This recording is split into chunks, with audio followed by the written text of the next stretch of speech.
Now, I want to talk to those of you who are woke and who are open to rational argument. A small minority, I accept.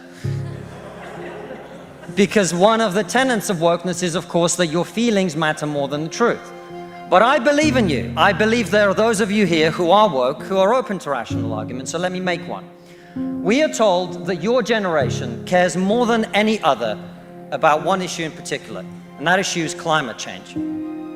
We're told that many of you suffer from climate anxiety. You wish to save the planet. And for tonight, and tonight only, I will join you. I will join you in worshipping at the feet of Saint Greta of climate change. How dare you! Let us all accept right here, right now, that we are living through a climate emergency and our stocks of polar bears are running extremely low. I join you in this view. I truly do. Now, what are we to do about this huge problem facing humanity? What can we in Britain do? We can only do one thing. You know why? This country is responsible for 2% of global carbon emissions, which means that if Britain was to sink into the sea right now, it would make absolutely no difference to the issue of climate change. You know why? Because the future of the climate is going to be decided in Asia and in Latin America by poor people who couldn't give a shit about saving the planet. No, thank you. No, thank you.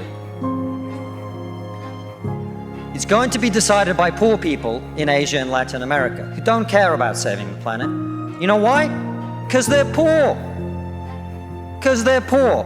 I come from Russia, which is not a poor country, it's a middle-income country. 20% of households in Russia do not have an indoor toilet.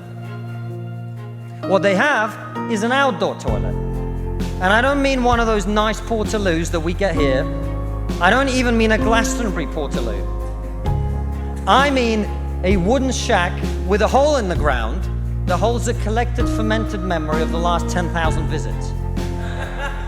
How many of you are going to go home tonight and say, let's rip out our bathroom and erect a Siberian shithouse in the back garden?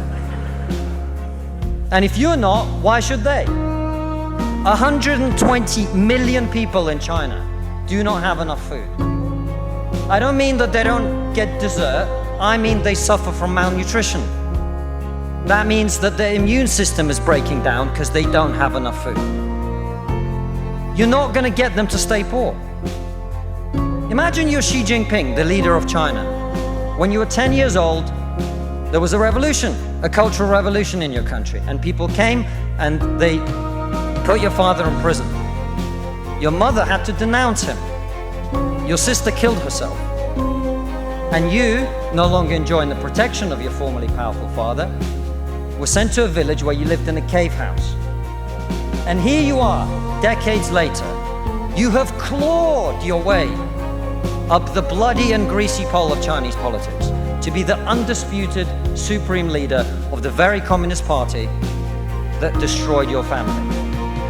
And you know that the main thing you have to do to survive and to stay in power is to deliver the one thing that the people of China want: prosperity, economic growth. Where do you think climate change ranks on Xi Jinping's list of priorities?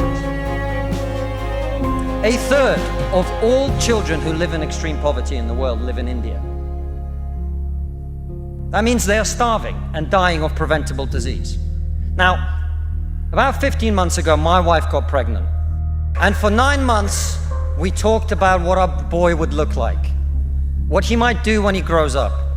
We looked at baby scans and videos on YouTube about what the fetus looks like at 9 months and 12 months and 20 months. And eventually he was born. And he is this cute little bundle of joy. He's cuter than about 80% of puppies, right?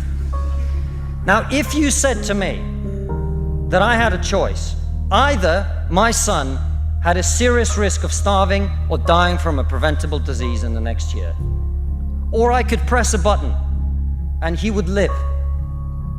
He would go to school. He would bring his first girlfriend home. He'd go to university and graduate and become a woke idiot.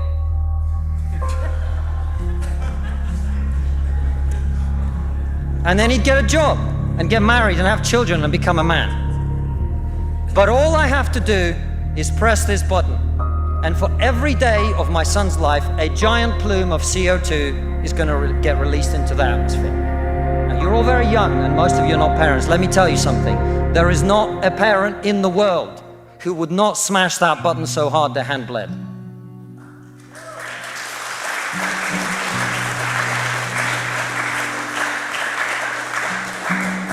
You are not going to get these people to stay poor. You're not even going to get them to not want to be richer. And so, I put it to you, ladies and gentlemen, there is only one thing we can do in this country to stop climate change. And that is to make scientific and technological breakthroughs that will create the clean energy that is not only clean, but also cheap. No, thank you. And I want everyone to get home on time today, which is not going to happen. And the only thing that wokeness has to offer in exchange is to brainwash bright young minds like you to believe that you are victims, to believe that you have no agency, to believe that what you must do to improve the world is to complain, is to protest, is to throw soup on paintings. And we on this side of the house are not on this side of the house because we do not wish to improve the world. We sit on this side of the house because we know that the way to improve the world is to work, is to create, it is to build. And the problem with woke culture is that it's trained too many young minds like yours to forget about that. Thank you very much.